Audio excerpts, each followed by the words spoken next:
there's a difference between being an entrepreneur and a solopreneur, right? I think a lot of people can be solopreneurs, but they're not entrepreneurs because a solopreneur, you own your job. Alex Ramosi, very successful, very famous, and has a lot of value to give. Like he has this ongoing message about doing the boring work. Like you just gotta work, And I think that's great business advice, but I think his life advice is very harmful because he's telling people that, you just need to lock in for 10 years. I'm like, don't go to a friend's wedding. Don't have a birthday party. Most of 2020, the beginning of 2021, it was just me. And it was very simple. I did everything from the titles to the thumbnails to the editing. I mean, I was going live on YouTube, multi-camera setup, but it was streaming live to YouTube, cutting it myself. And then I would go in the YouTube editor and click out every single part of the conversation and edit inside the YouTube editor and release all the clips.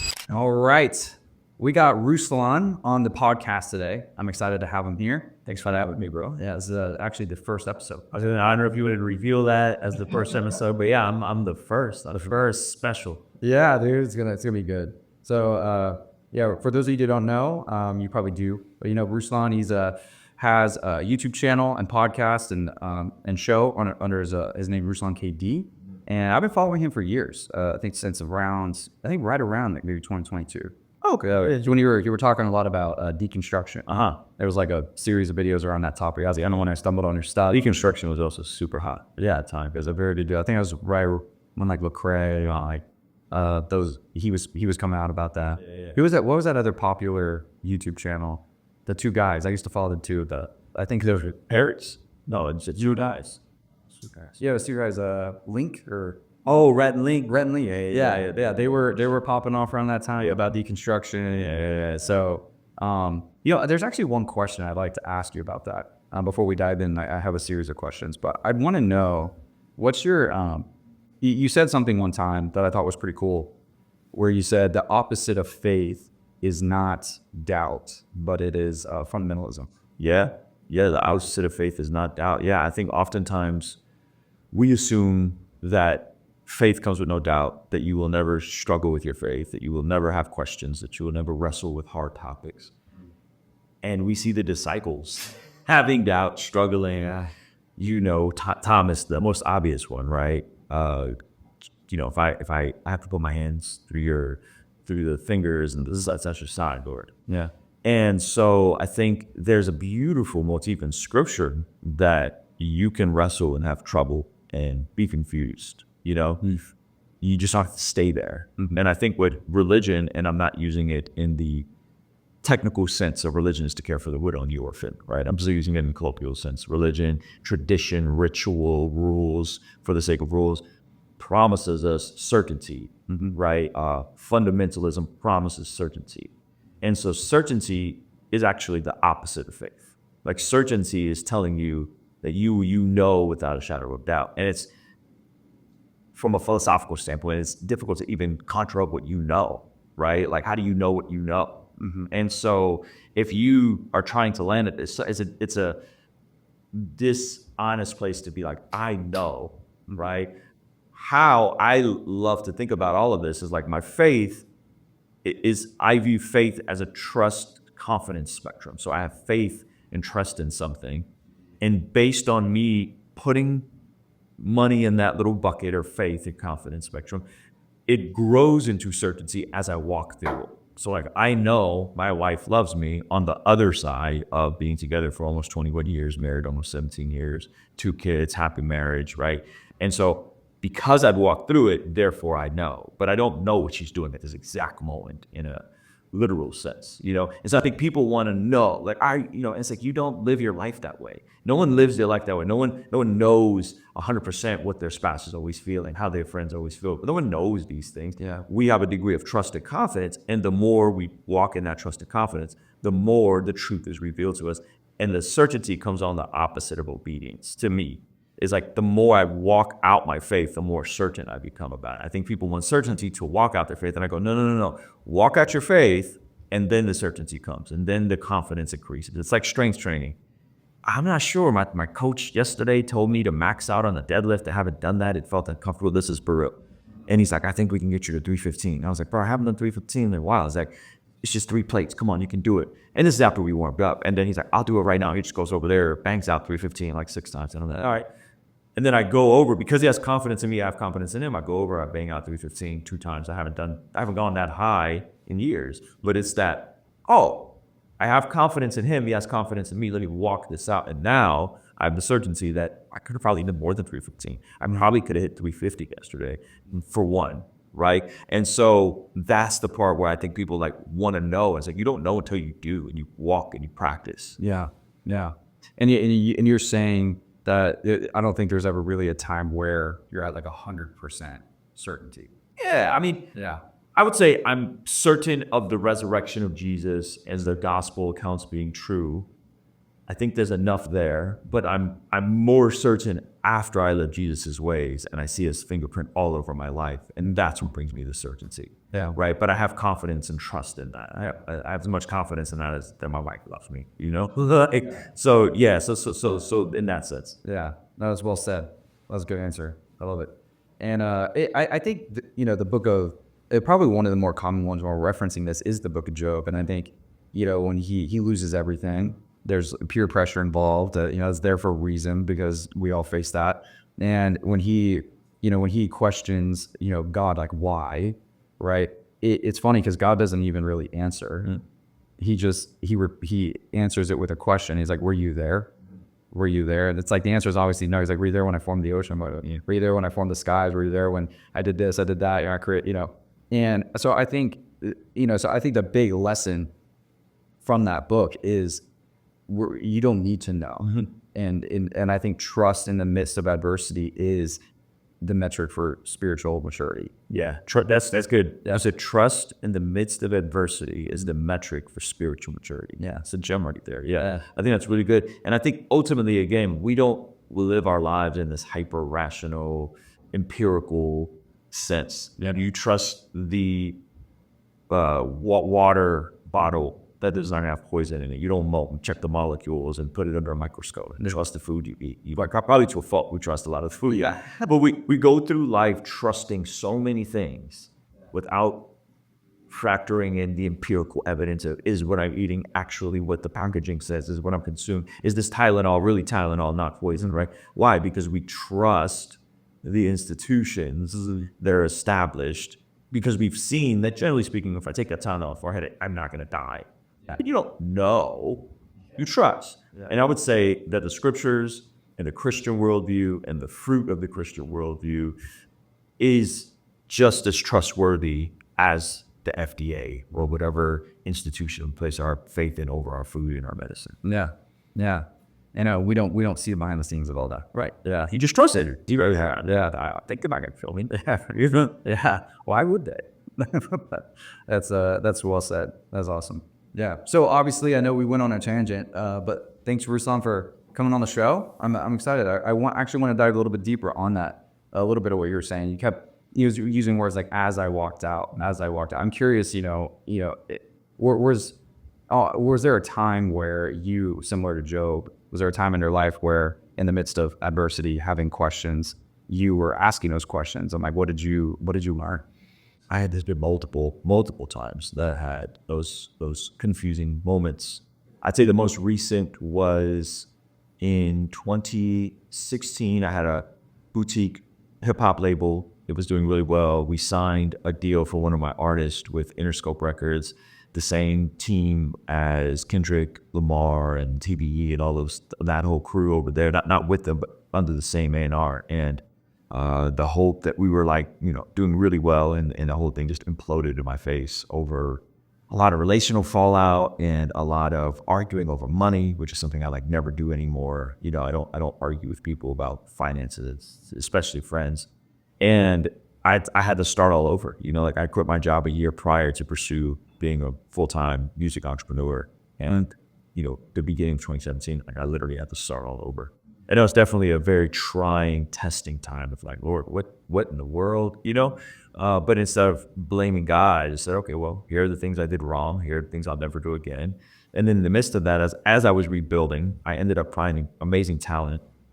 So I had an artist named John Keith, who's doing really well. He's actually performing at Rolling Loud this month.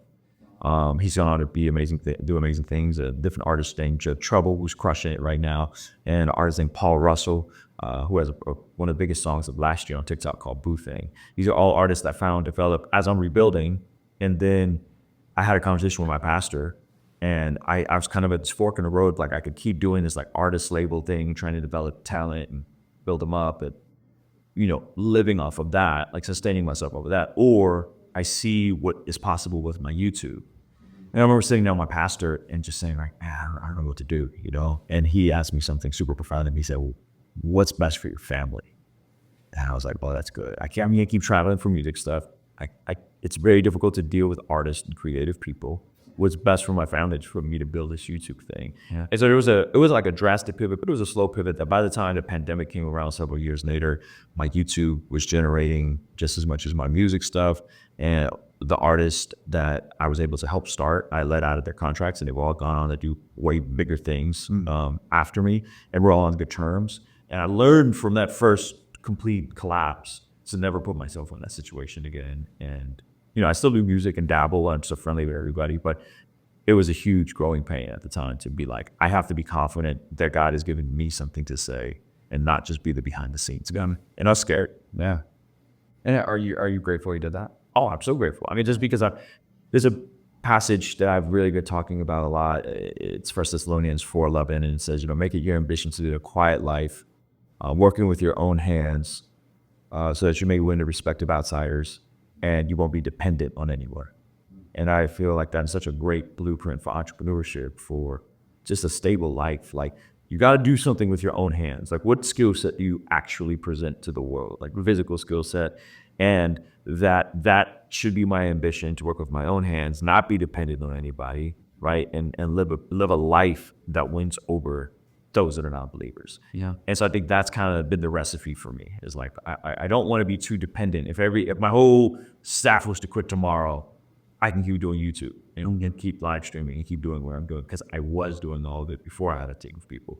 So I know enough of the minutia of it, but I'm in a place now where I can outsource. And so the lesson of that is like infinite. And I got to know how to set up this roadcaster and these cameras and these lights and do everything myself. But I pay people to do it for me so that I could focus on the main thing, which is the conversation and the content. Yeah. But you know how to do all those things. Yeah. Yeah. I mean, that's a really good principle. I just spoke in Georgia on leadership and culture, and how to build teams and high performing teams. And that it's a common theme, in the entrepreneurial world, and people want to delegate way too soon. You know what I mean? And like I tell people, like, you can't delegate something you don't know. Because you can't quality control it. Like, how do you know when they're doing it well, they're not doing it well? Yeah. It's good, but something you don't know, or something you can't pay market rate for.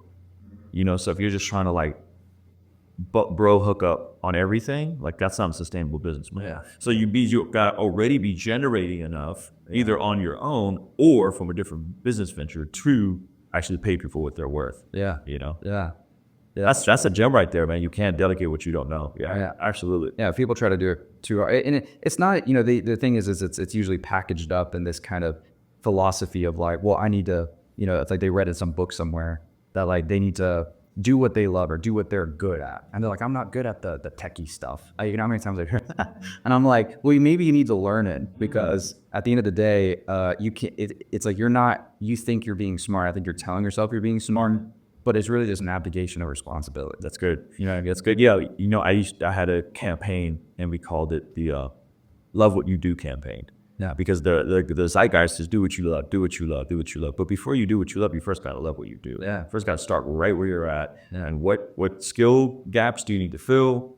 What tangible things do you need to do to sustain yourself? Essentially work a job. And if you do the things that you love and you're faithful in those things, eventually, if you're wise and you're smart and you have a plan, you can love what you do. Yeah. But I think everybody wants to love what you do, and it's like, well, what makes you think that you're entitled to love what you do? Right. For the vast majority of human civilization, people worked on farms and did hard manual work.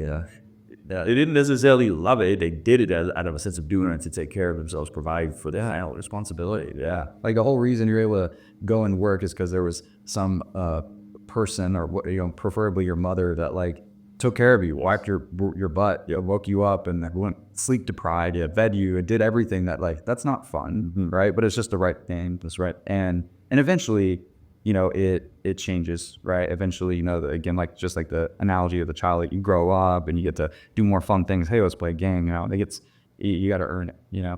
But what's so obviously, you've been doing the YouTube thing for about 2 years. You've had a lot of success. You're growing. I mean, I've watched your channel grow pretty quickly. Would you say the last 2 years was the most growth? I say, yeah. The last 2 years, I think we've grown by 200,000 subscribers each year. So this year, 200,000 subscribers. Year before that, 200,000 subscribers. So have you found that, like, well, I have a couple questions, a couple trains of thought, but like, I'm curious, what is the growth of subscribers, has that been a metric for like the growth of your business? Or have you, like, overall, if you were to say like your growth and success entrepreneurially?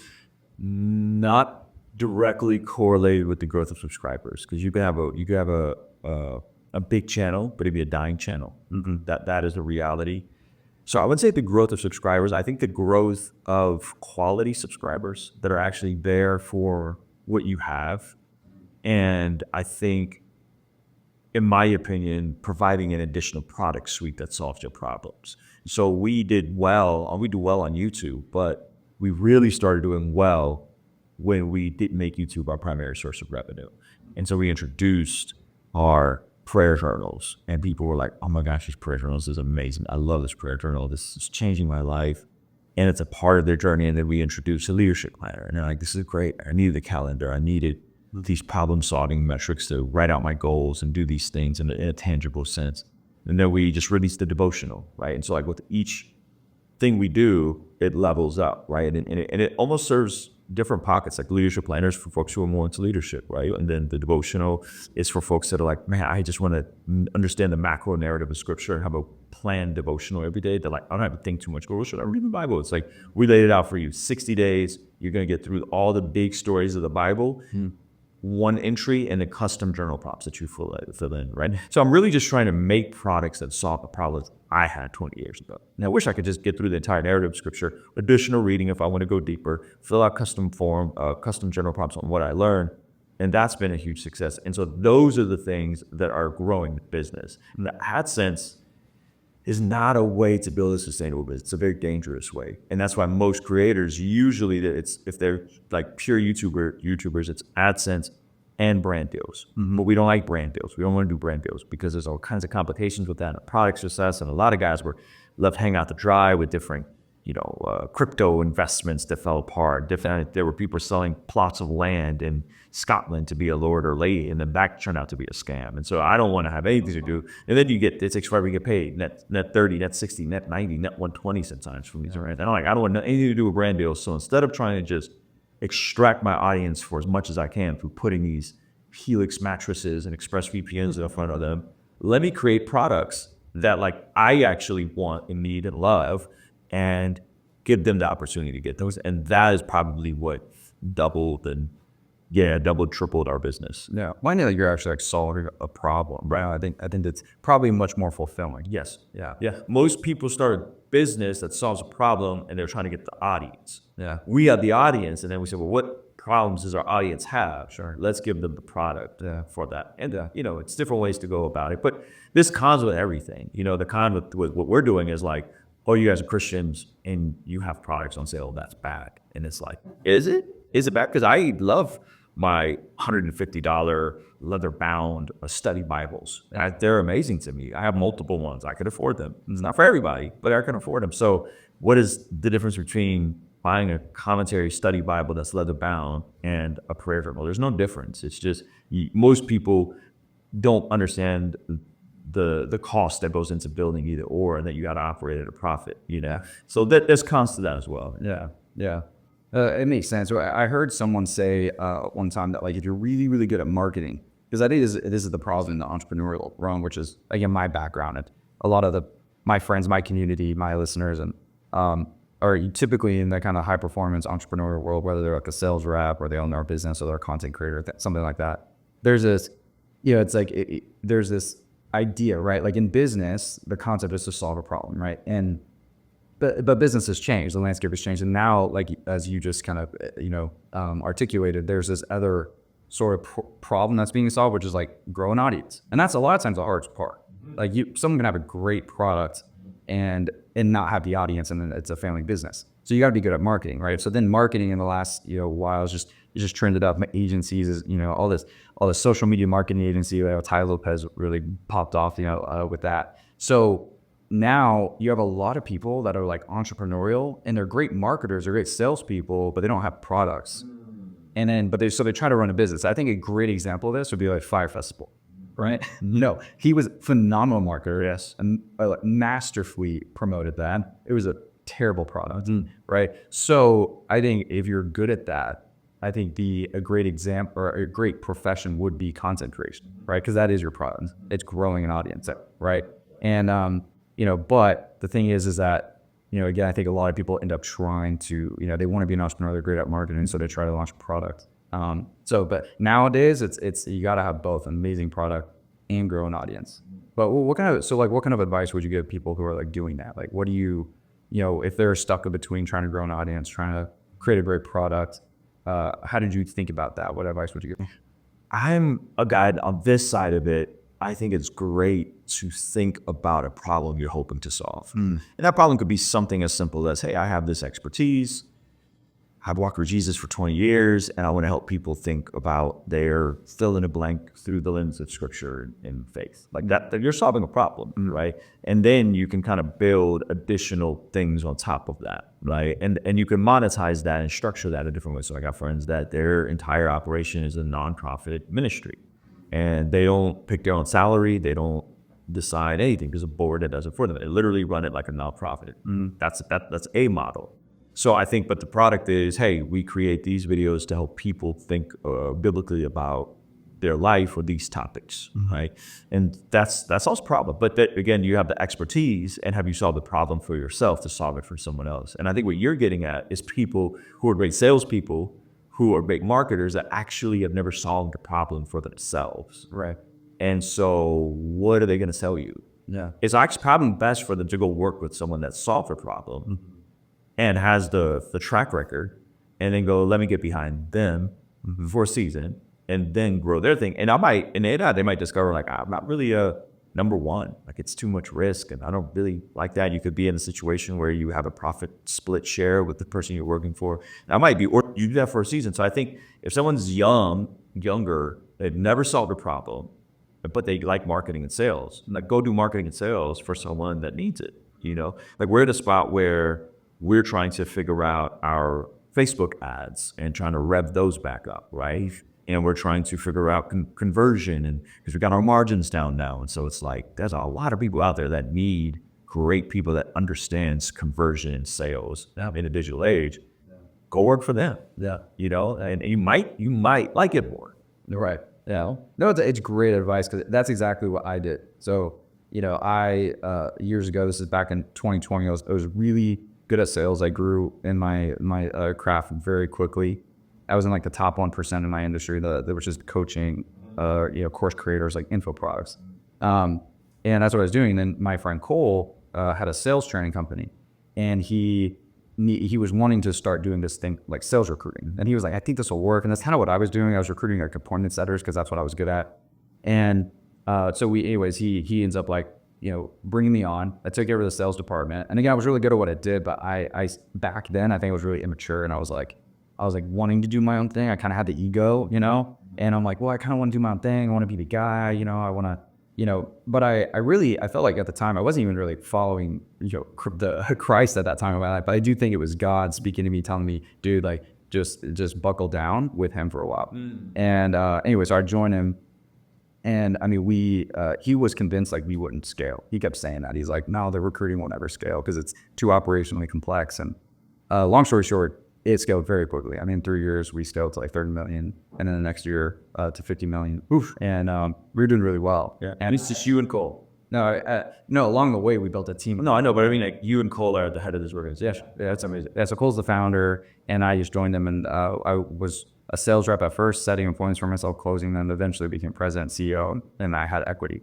and we were just dominating. We worked with a lot of amazing people too, like Grant Cardone, like Tony Robbins, people like that. But dude, I don't know, like the man I am today is so much more competent and grounded, and than I was back then. And I'm so happy that I just spent time. I was in the spotlight. I'm behind the scenes. I'm not doing all the hard work, dealing with people. But I learned so many skill sets in those 4 years.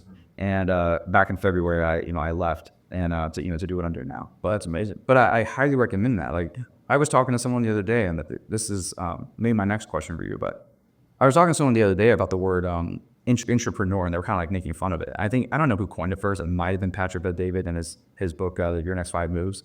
But this term entrepreneur, or like you or someone who's kind of entrepreneurial, but you're doing it inside of someone else's company. That's essentially what I was doing, right? And they were kind of making fun of it, saying, I hate that word, it's so stupid. Like, you should just go do your own thing. And I'm like, well, why? Because that's what I did, and it really worked out well for me. I'd encourage a lot of young people to do that for a while. Go do that for 3 to 5 years. You'll learn a lot. But like, what advice would you have? What are your thoughts on that around, there a lot of young people these days, because of the world of social media, now content creation, entrepreneur, like it's so easy to be an entrepreneur. Like anyone can go do that and probably make a living. And a lot of them feel this internal pressure to go do that, because if they don't, then they're a nobody or whatever. I think there's this failure mentality around if you're not your own boss, if you're not successful, right? Especially in the church, I think a lot of people kind of sacrifice their biblical values and for that sake, right? What are your thoughts on that? I feel like these young people that are overly zealous, they want to make an impact, and Yeah, that's a great question. So I remember it not as I heard on entrepreneur. I like the title.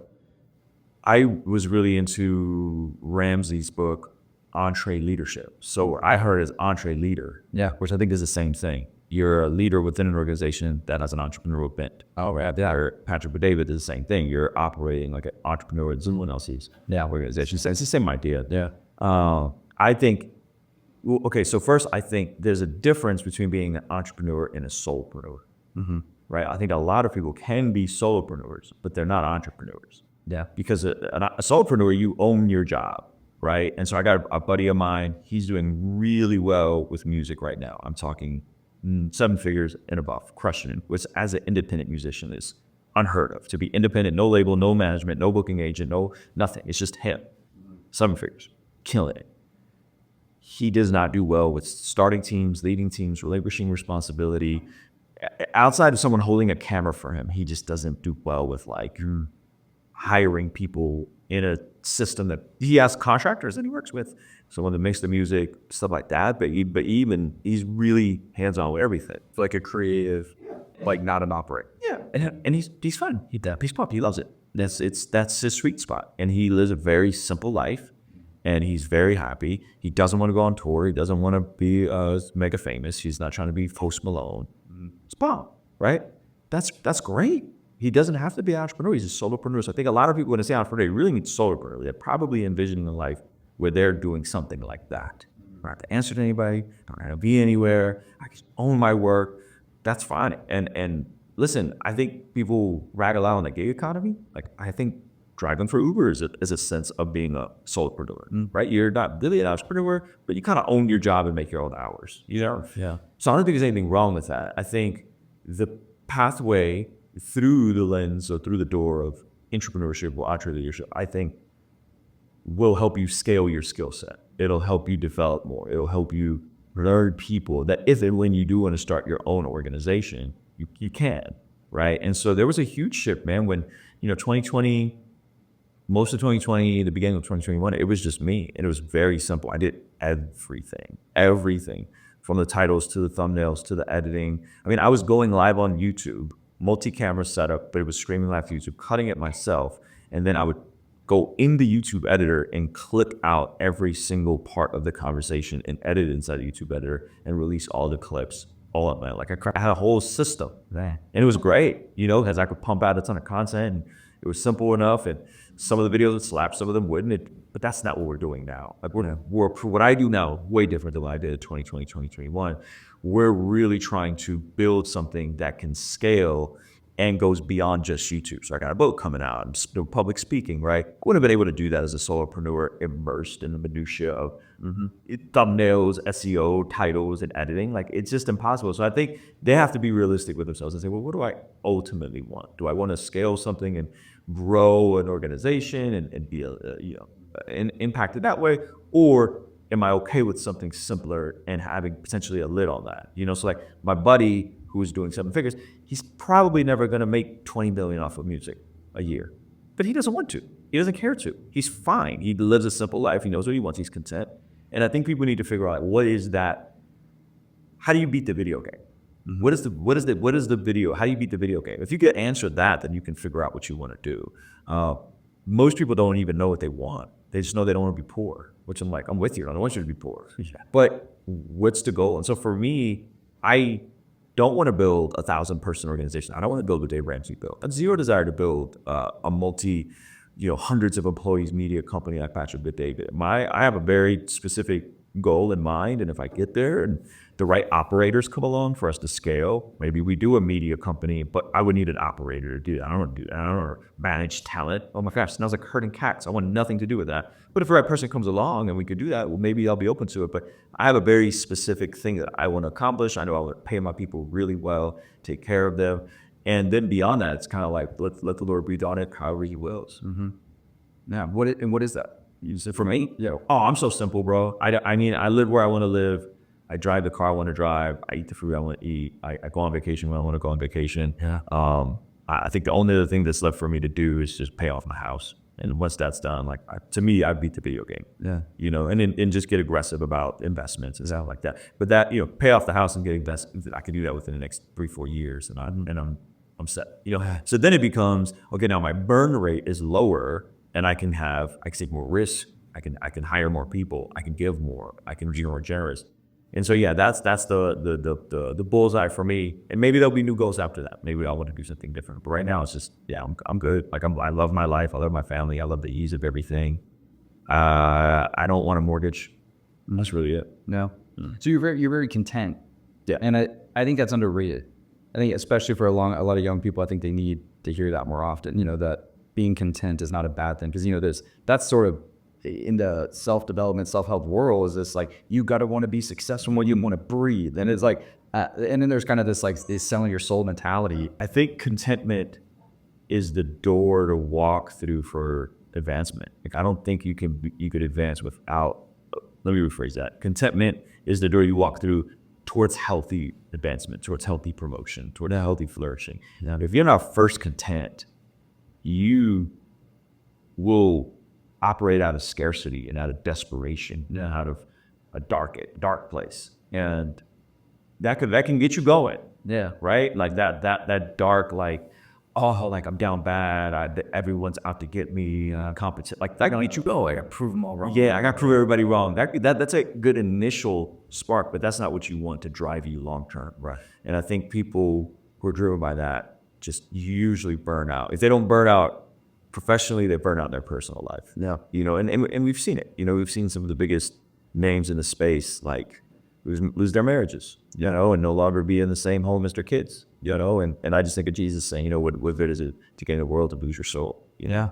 So that's a tough place to be. I wake up and the majority of my day, my kids are arm's reach within me. They're always within a couple hundred feet, I can imagine not having my kids because I worked myself so hard that it ruined my marriage, and then by proxy, I don't sleep in the same house as my kids, Those are the consequences, though, of a lack of contentment, because there's always something more. There's always another milestone. There's always another thing. Yeah, another peak, another finish line. Yeah. Yeah, 100%. I think more people need to hear that, because there's a lot of, again, I think we were talking on the ride over here about, Alex Ramosi, right? He's very successful, very famous, and has a lot of value to give. I love a lot of his advice, and usually it's business advice. He has this ongoing message about doing the boring work. You just got to work, And I think that's great business advice, but I think his life advice is very harmful, because he's telling people that, you just need to lock in for 10 years. I'm like, don't go to a friend's wedding, don't have a birthday party, don't. Yeah, so don't go to a wedding, right? Because I don't go to any friends' weddings. Like, don't like, yeah, for 10 years until you're, you've reached whatever the proverbial sure, yeah, mountain top. So yeah, what are your thoughts on that? Well, I love Alex, man, and I really mean that. I've interacted with him a little bit. I don't know him super well, but we've interacted over DMs. And Alex is someone that would probably concede this point. He borrows from the Christian worldview a lot.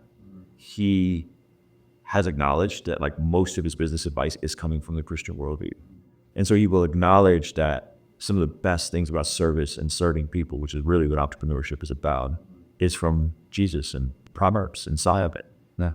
The disconnect is that he will acknowledge the fruits of Christianity without submitting to the roots. He was a Christian at one point, and he refuses to live and abide by Jesus now. And I don't know why that happened or how he came to that conclusion, what happened and how he deconverted.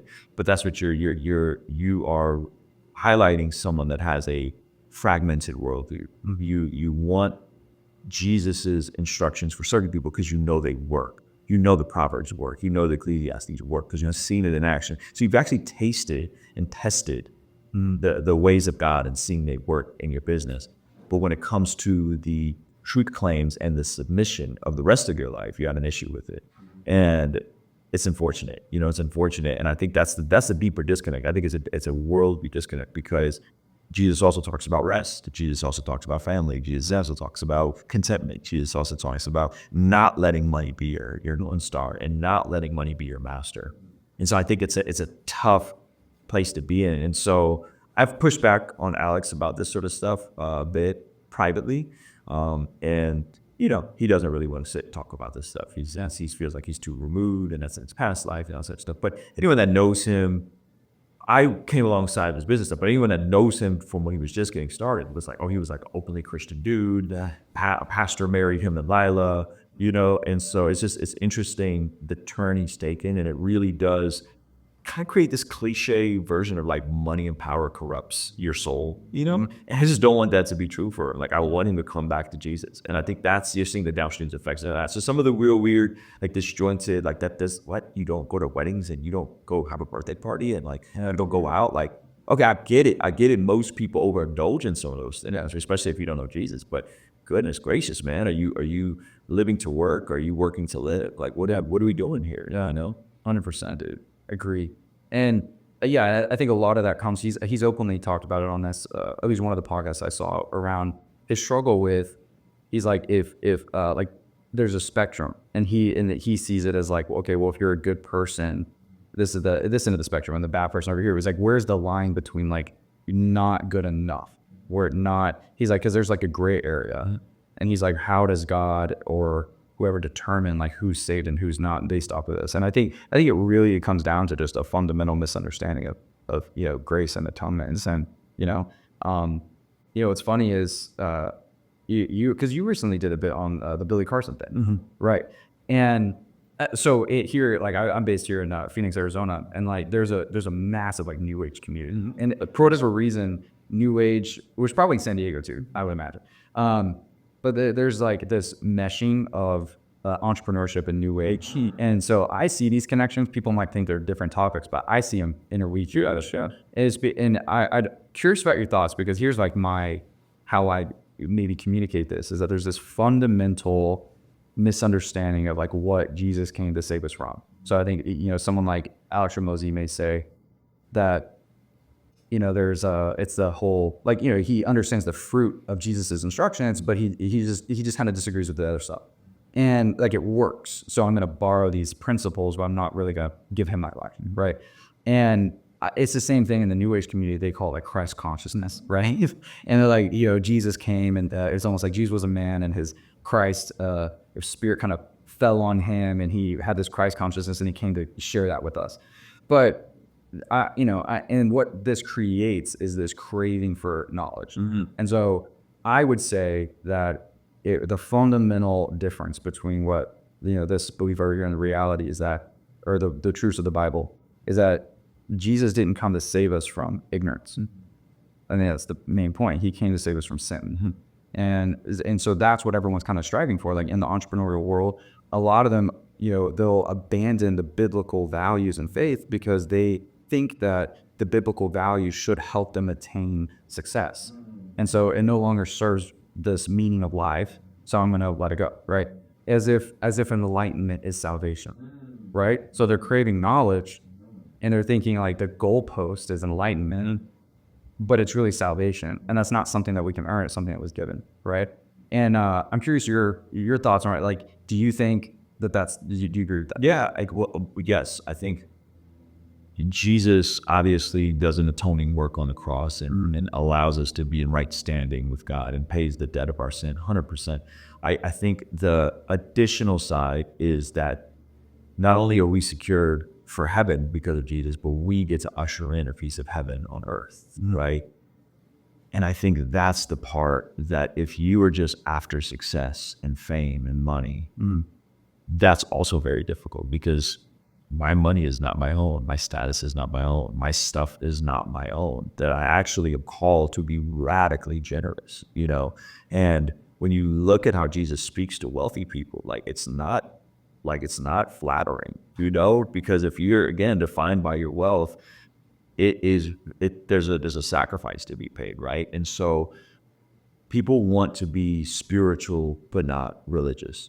They want the faux sophistication of saying I belong to something outside of this natural material world without being willing to submit to the laws of God. And when you are an entrepreneur, you don't have to be poor, but when you become wealthy, your wealth is a tool to build the kingdom, period, point blank. That doesn't mean you can't drive a nice car or have a house or whatever, but that means that ultimately none of it is my own. That's a very hard value proposition for someone. So you mean to tell me I got to figure out a problem I solve for myself. I got to solve it for other people. I got to do it with the right margin to make sure that I could pay people a livable wage. I got to do all these things. And then at the end of the day, you're telling me even if I become successful, that it's not really my money? Yeah, it's not your money. It's not your stuff. It's not your body. It's not your marriage. Those aren't your kids. That's all God's. Yeah. And you are here to steward it onto the glory of God. And we're here to leverage your time, talent, and treasure to help build the kingdom on this side of eternity. And we are to be the most radically generous people. And we should look different. I remember C.S. Lewis said, if your generosity, not your generosity, sorry about generosity, but C.S. Lewis said, if your lifestyle doesn't have any sacrifice of the lifestyle of the non-Christians at your own pay rate, right? Meaning that you make $100,000 a year, your pagan neighbor makes $100,000 a year, your lifestyle's indistinguishable. You go on vacation the same amount of times, you eat out the same amount of times, you wear the same designer clothes, your life looks indistinguishable. You're probably not giving enough. Yeah. You probably need to up your giving and be more generous with it, right? I'm paraphrasing, but this is from mere Christianity, right? And so that's a very hard value proposition for people who are driven by status and fortune, And so I think we have to be willing to take off that identity marker of success and money and status and say, no, my identity is in Jesus. And because my identity is in Jesus, he empowers me to be successful, especially in this climate with this access and these opportunities. But that's not just for the sake of me having a bigger house. I don't need a bigger house. And I need a bigger table. I need to invite more people to my bigger table. I need to have more meals with people. I need to love people more. And I need to strategically also invest in the kingdom. And that may look like building wells in Africa, like water filtration systems. We found out for about $12,000 to $15,000, you can build a full water filtration system in a part of the world that doesn't have clean drinking water. And that revolutionizes everything about those folks' lives. But not just they have water now, that they can now farm, they can now, sustain themselves, the economic ROI. And that's $12,000 to $15,000. I learned that through working with an organization called Charity Water. And I was like, that's insane. Yeah. The needs in our own community, the needs of the James passage where it says true religion is to care for the widow and the orphan, the needs of orphans in our society, the needs of single moms and widows in our own backyard, and we're called to be the hands and feet of Jesus, first in our churches, first within our homes, then within our extended family, and then within our local church, and then beyond that if and when we can. Yeah. Yeah, that's good. Yeah. That's really good. And so I think a lot of people, when they make that shift, they struggle with performing at a high level, because it kind of like, it's almost like all the tools, all the principles, all the strategies is now like different. Like, what advice would you give someone who's, if they're making that switch, they're thinking, oh, okay, I'm gonna be more content, but like they find themselves, the byproduct of that is being kind of lazy. Yeah, well, that's a false binary because contentment doesn't mean laziness, right? Contentment just means I'm not consumed with like needing a 2025 Tesla if I have a 2023 Tesla. Yeah, like I don't, I got the 7-seater, I don't need a 6-seater because it's like cool and there's 2 captain's chairs in the second row. Like that's contentment is that. Like it's like I don't need a bigger house. I got an amazing size house. I don't need a 5. All right, so I don't think it's that. I think there's a quote from Abraham Lincoln and he said, if I had 5 hours to chop down a tree in the forest, I'd spend 3 hours sharpening the blade. I think contentment in the biblical worldview is let me spend the 3 hours sharpening the blade so that when I go to chop down the tree in the forest, I'm actually more efficient and effective. If my life is right, then my home is right, then my family is right, then my marriage is right. That means I have a freedom in a lightness. I'm not carrying these like, oh, but me and my wife aren't. Like I have a freedom to go into these areas because I've held down the main priorities. And so I actually am more efficient. I could do more with less. People look at our channel and they're like, how are you pumping out, I don't know, 25 clips a week on YouTube plus whatever, another, 15 on TikTok and Instagram and you're public speaking and you're running a community, on Patreon and you're traveling. Like, how do you do that? It's like, because we are able to do more with less, because our life is right, because of Jesus and his ways, that we could actually be more efficient. I'm not spinning my wheels being inefficient. I'm actually very efficient, And I feel like that's what we're called to. I'm not chasing a million subscribers. I'm chasing how can I be the most effective and efficient. If I get a million subscribers on the back of honoring God and being more efficient and effective, praise God. But I'm trying to steward what I have and not just get more and get more and get more.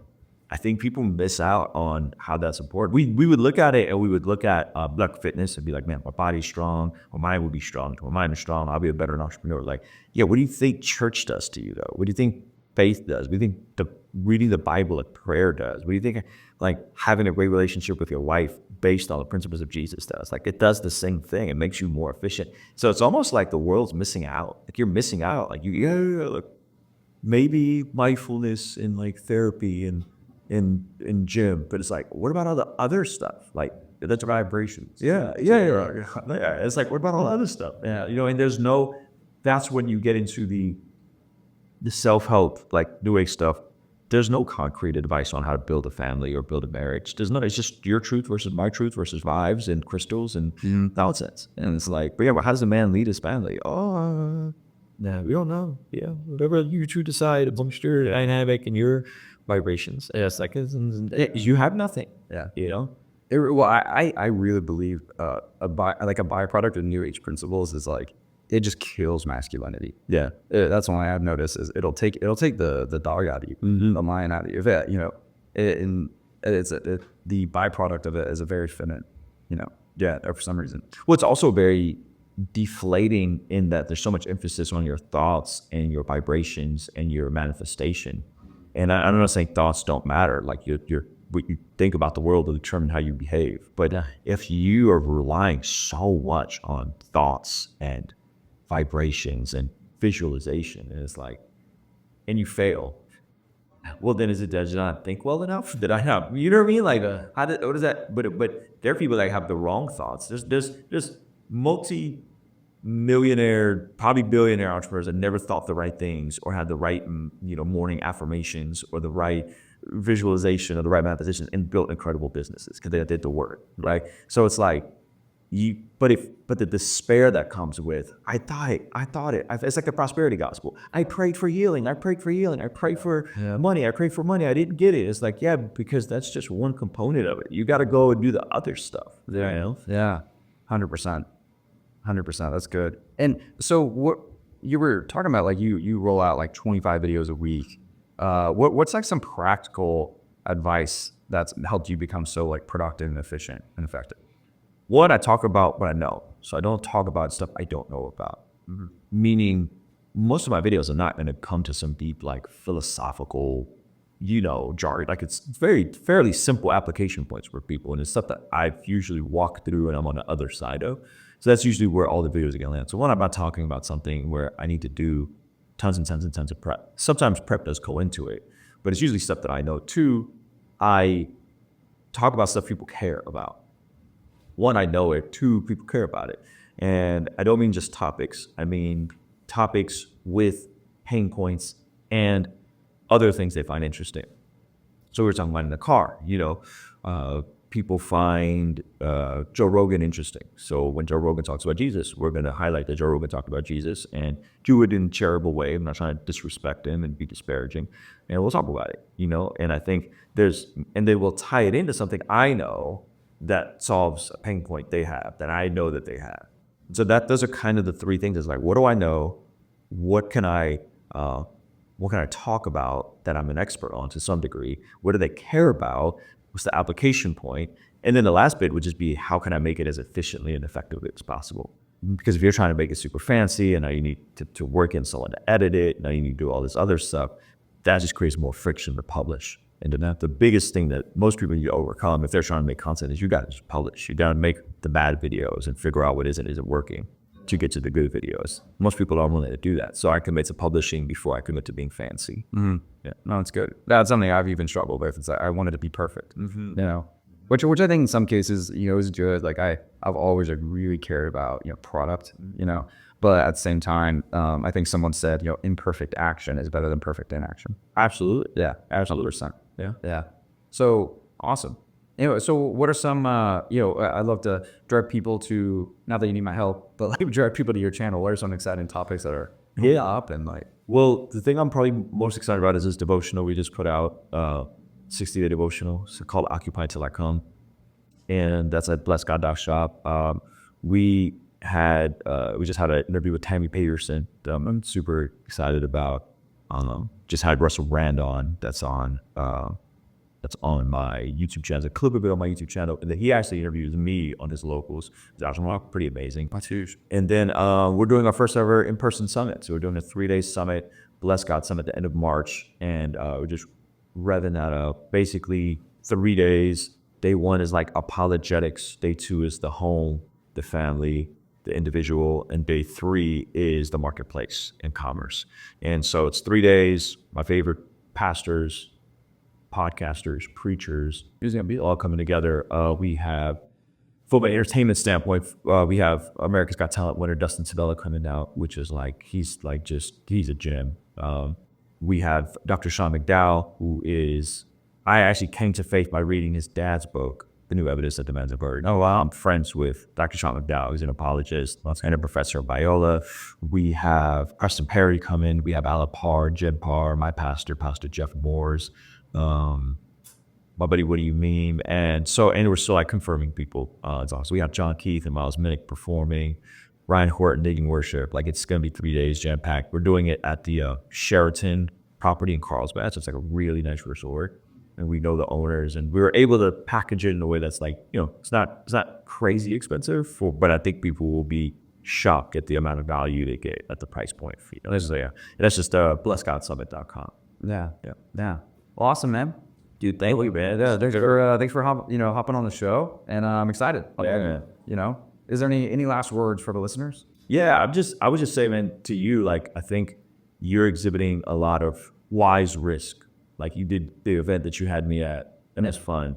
You're doing this podcast. You've stepped out of faith, and it seems like sometimes people could be reckless with their risk, but it seems like you are taking the right steps and being wise with the risk that you're taking, with stepping out, venturing on your own, and that's commendable. And I think we need more of that. I think we need more men to highlight that in a way where you're not checking your brain out at the door, you're not checking your masculinity out the door, you're not checking your faith out at the door, which you're demonstrating that. So props to you, man. Yeah, thank you, bro. Yeah, thank you.